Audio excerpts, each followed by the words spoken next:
Assalamu alaikum student. This is our first video of round number 4.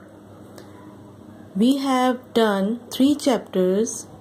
Chapter 1 The Universe, Chapter 3 Major Climatic Regions of the World, and Chapter 6 Trade and Commerce. This is our chapter number 17 World Travelers. I am reading and explaining the chapter.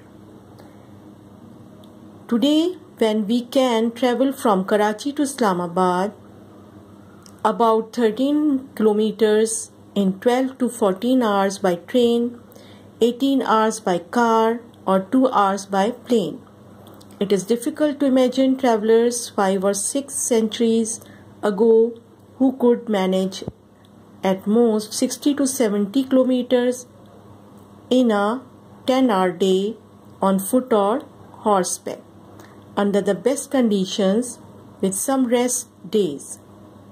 They would take at least 4 or 5 weeks to travel from Karachi to where Islamabad now is.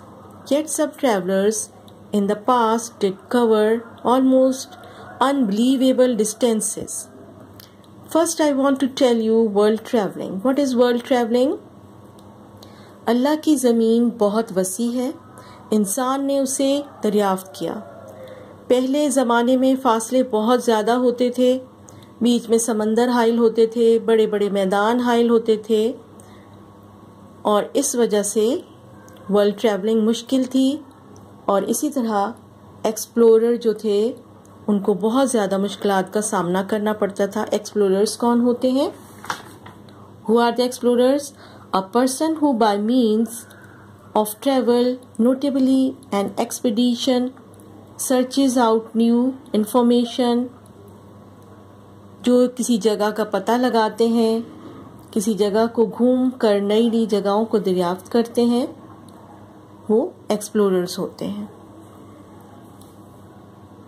Now, capable we know about our potential, language and culture. It helps you to get out of your comfort zone. It helps you to escape your monotonous daily schedule. It gives you exposure. It refreshes your mind. Travel makes you smarter. Marco Polo.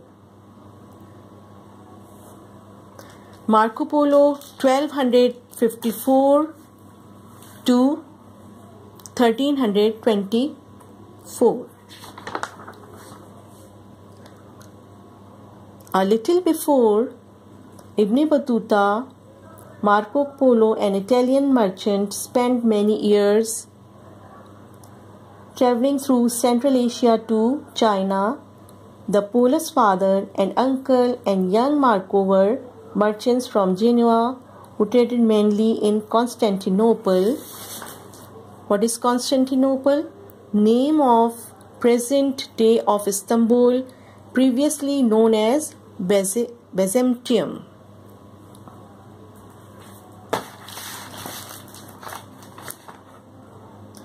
When this was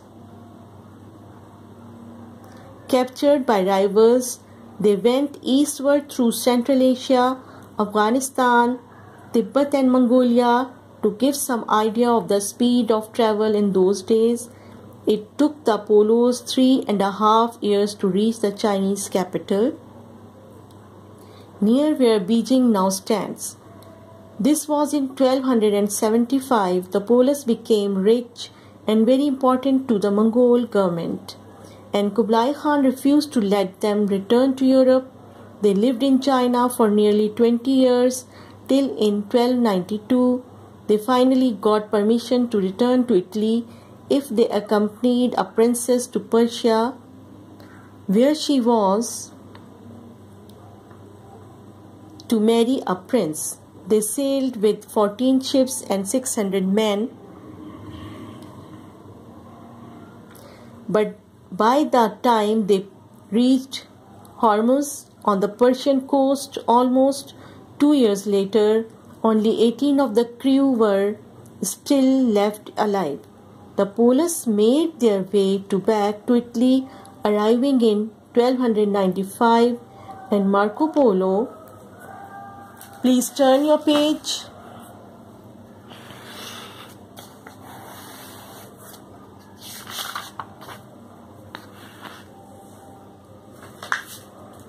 Page number 136 and paragraph 1 of page number 136.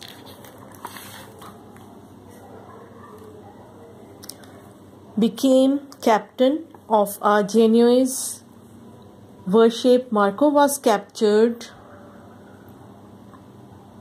during the war between Venice and Genoa and imprisoned in his cell. He dictated his adventures to a fellow prisoner as his story was repeated to the Europeans. For the first time, they found out that the people of Asia were human beings like themselves, with the same ideas and in many ways the same kind of lifestyle. He showed the Europeans some of the good ideas from China, such as a postal service with a series of riders, the use of coal as a fuel, and paper money. Next paragraph. Trade began to grow along the Silk Road to China. Marco Polo's adventures were a strong influence on merchants and explorers trying to find a way to the east by sea rather than by the slow and dangerous land route. The most important of these explorers was Christopher Columbus, whose object was to find a quick and safe sea route to Eastern Asia. Next paragraph. As the land routes to the east were controlled by Turkish rulers who taxed the merchants, the Europeans were desperate to find a way to East Asia without going through Turkish lands. Next paragraph. Most people used to believe that the earth was flat like a plate, and that if one went too far, one fell over the edge. However, a few thinkers were starting to believe that the earth was like a ball and not flat.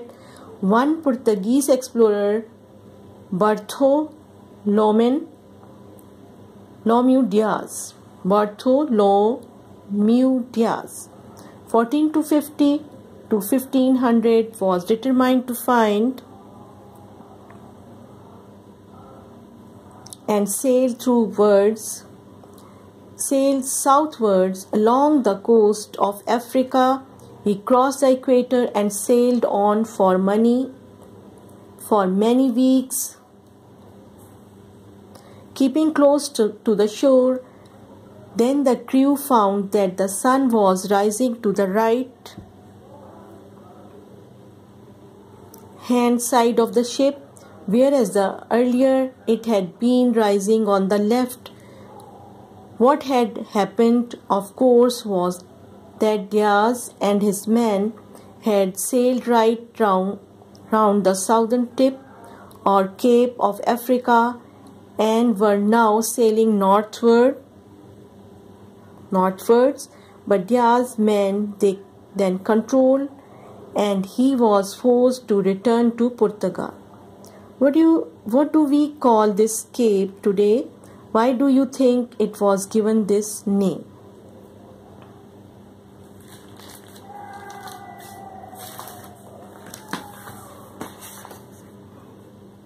I'm explaining this.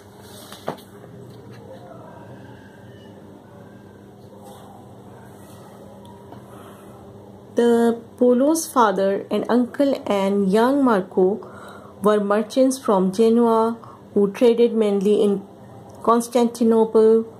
When this was captured by rivals, they went eastwards through Central Asia, Afghanistan, Tibet and Mongolia. to give some ideas of the speed of travel in those days. It took the Polos 3.5 years to reach the Chinese capital near where Beijing now stands. This was in 1275. The Polo became rich and very important to the Mongol government, and Kublai Khan refused to let them return to Europe. They lived in China for nearly 20 years. Till in 1292, they finally got permission to return to Italy if they accompanied a princess to Persia, where she was to marry a prince. The Europeans found out that the people of Asia were human beings like themselves, with the same ideas and in many ways the same kind of lifestyle. He showed the Europeans some of the good ideas from China, such as a postal service with a series of riders, the use of coal as a fuel, and paper money. Marco Polo's adventures were a strong influence on merchants and explorers trying to find a way to the east by sea.